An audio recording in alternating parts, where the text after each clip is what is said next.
Judith Maria and welcome to SG Global News. From the joyful celebration of our 450 children's first Holy Communion in Mosul to the US Supreme Court's ruling upholding Tennessee's ban on gender transition treatments for minors, we have many stories to cover.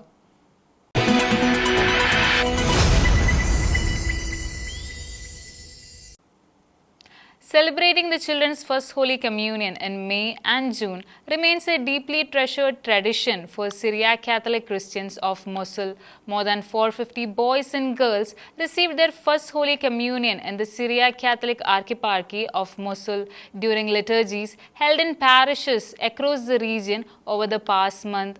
Once numbering nearly 1.4 million in 1987, Iraqi Christians represent one of the world's oldest and most enduring Christian communities. Over 450 boys and girls received their first Holy Communion in the Syriac Catholic Archieparchy of Mosul during liturgies held across various parishes over the past month. First communicants from the parishes of Al-Tahira, Mar Zina, Mar Behnam and Sarah, Mar Ephraim and Transfiguration participated in a Thanksgiving Mass at Al-Tahira Church, the largest Syriac Catholic church in Karakush, on Sunday, June 8th. Christianity has existed in Iraq since the early centuries of the church and is traditionally believed to have been brought to the region by St. Thomas the Apostle and his disciples Adai and Mari. As one of the world's oldest and most continuous Christian communities, Iraqi Christians once numbered nearly 1.4 million in 1987. However, their population sharply declined following the 2003 invasion of Iraq, which triggered years of instability and rising violence against Christians. In 2014, the Islamic State invaded northern Iraq, carrying out brutal campaigns against Christians and other minorities. By 2015, according to Chaldean Catholic Patriarch Louis Raphael I Sacco, no Christians remained in Mosul for the first time in the city's history. Some families began returning in 2017 after the city's liberation. Today, estimates suggest that only around 150,000 Christians remain in Iraq. Despite this, they continue to practice their faith and preserve their rich heritage with unwavering resolve. In his homilies during the First Communion ceremonies, Archbishop Benedictus Hano praised the enduring faith of the local community. When we see this radiant group receiving the body of Christ in faith, we know our families remain firm in their commitment and our church continues to grow and flourish, he said. He also urged parents to be united in their spiritual witness. When the father and mother are united in faith, the family becomes a fortified castle capable of resisting temptation, evil, and moral deviation, he said. Celebrating their children's first Holy Communion during the months of May and June remains a cherished tradition among Syriac Catholic Christians of Mosul, one that endures in the face of persecution, uncertainty, and a deeply wounded past. Bishop David Bonner of Ohio is calling the faithful to rediscover their devotion to the Sacred Heart of Jesus, encouraging parishioners to be intentional about acknowledging and praying before the image of Sacred Heart as they enter their churches. He also expressed being inspired by Pope Francis's most recent encyclical, which reflects on the human and divine love found in the heart of Jesus Christ. In a pastoral letter issued this month, Bishop David Bonner of the Diocese of Youngstown, Ohio, invited all clergy, religious, and lay faithful of the diocese to rediscover devotion to the Sacred Heart of Jesus during this Jubilee year. The pastoral letter titled "Take Heart, Do Not Lose Heart, Behold the Sacred Heart" encourages the faithful upon entering their parishes to be intentional about acknowledging and praying to the image of Sacred Heart of Jesus. Bishop Bonner added that at this year's Chrism Mass, the Diocese of Youngstown presented its priests with an image of the Sacred Heart of Jesus, encouraging them to place it in their prayer spaces as a reminder to serve with the heart of a shepherd in response to God's call. He also invited Catholics to bring the same emphasis into their own homes by displaying images of Sacred Heart. In a press release, the diocese shared that Bishop Bonner expressed being inspired by Pope Francis's most recent encyclical sgnews, which reflects on human and divine love found in the heart of Jesus Christ. Bonner also announced in the letter that on September 28th, the diocese will mark the conclusion of the 350th Jubilee of the Sacred Heart with an enthronement of the Sacred Heart of Jesus in every church. The letter also reflected on the election of Pope Leo XIV and his connection to Saint Augustine, noting how this has inspired the world to be both embraced and to be embraced by the Sacred Heart of Jesus. Bishop Bonner expressed his hope that this sustained intentional focus on Jesus and his Sacred Heart would foster more vocations to priesthood, consecrated life, and married life. In conclusion, he offered a prayer that our devotion to the Sacred Heart of Jesus would deepen our openness to one another, cultivating empathy, compassion, and forgiveness so that we may truly embrace the heart of Christ in our daily lives. On May 7, the Chinese Communist Party, China's ruling political authority, unveiled a plan requiring Protestant churches to modify their worship music by incorporating songs and lyrics that praise communism. This directive is part of the nation's Sacred Music Ministry blueprint for 2025, which seeks to infuse Christian worship with elements of communism and Chinese patriotism.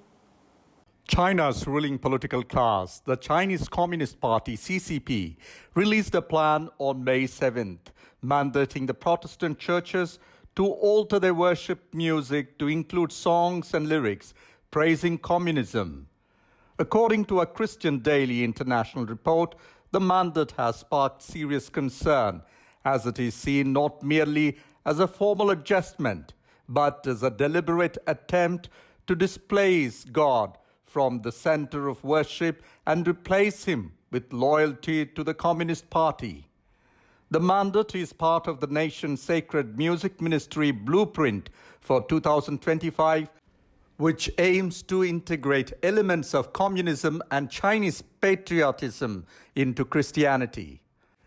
On May the 7th, around 40 Christian church leaders from the three self-patriotic movement, a state-approved Protestant denomination in China, and the China Christian Council gathered to discuss ways to incorporate CCP values into church worship music. According to the report, the government has urged churches to use only state-approved songs distributed through a designated mobile app and to exclude any worship music that does not align with communist ideology. However, the situation goes beyond the musical update. It alters the spiritual structure of worship. Bob Few, president of China Aid, states that Christians are now being forced to stand and sing hymns to the Communist Party and praise communist heroes before they are allowed to worship Jesus Christ. Voice of Martyrs, Korea President Hyun Suk Foley voiced deep concern over this development, noting that the Chinese government has long controlled worship services, seminaries, sermons, and even the architecture of church buildings. But believers could still learn true theology through traditional hymns.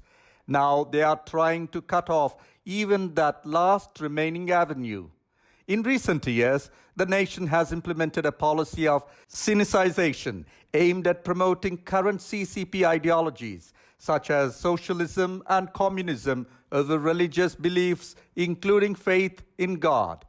The United States Commission on International Religious Freedom, USCIRF, condemned this policy in 2024. While China openly persecutes Christianity, sinicization represents a more subtle and insidious effort to undermine the faith from within the church itself. For many Christians, especially those new to the faith, this redirection of sacred devotion from Christ to a political ideology is deeply troubling and profoundly tragic. Bureau Report, Shekinah Global. In a significant win for conservatives, the U.S. Supreme Court on Wednesday, June 18th, upheld a Tennessee law that prohibits transgender surgeries and hormone treatments for minors. Chief Justice John Roberts stated that the law banning puberty blockers and hormone treatments for trans minors doesn't violate the Constitution's Equal Protection Clause. The 6-3 ruling affirms legislation signed by Governor Bill Lee in 2023 aimed at protecting children from undergoing gender transition procedures. In a major victory for conservatives, the U.S. Supreme Court ruled on Wednesday, June the 18th, in favor of a Tennessee law that bans transgender surgeries and drugs for minors. The Justice's 6-3 decision upheld the law enacted by the Tennessee Governor Bill Lee in 2023 that protects children from gender transition procedures. Chief Justice John Roberts stated that the law banning puberty blockers and hormone treatments for trans minors doesn't violate the Constitution's Equal Protection Clause. Tennessee Attorney General Jonathan Scametti termed the Supreme Court rulings a landmark victory. The transitioner and activist Chloe Cole wrote on her X handle, "My heart is overflowing with gratitude. Every child in America is now safer." Similar to Tennessee, 26 other states have laws that ban the so-called gender-affirming care for children under 18. Tennessee's SB 1 bans hormone therapy and puberty blockers for transgender minors in the state and imposes civil penalties for doctors who violate the prohibitions. This law was challenged at the Supreme Court by 3 trans minors in Tennessee, their parents, and a doctor in the state. The Biden administration later supported that lawsuit. However, shortly after Trump was re-elected, his Justice Department discontinued backing the challenges. Bureau Report, Shekinah Global. That's all for today. Until we meet again, God bless and thank you.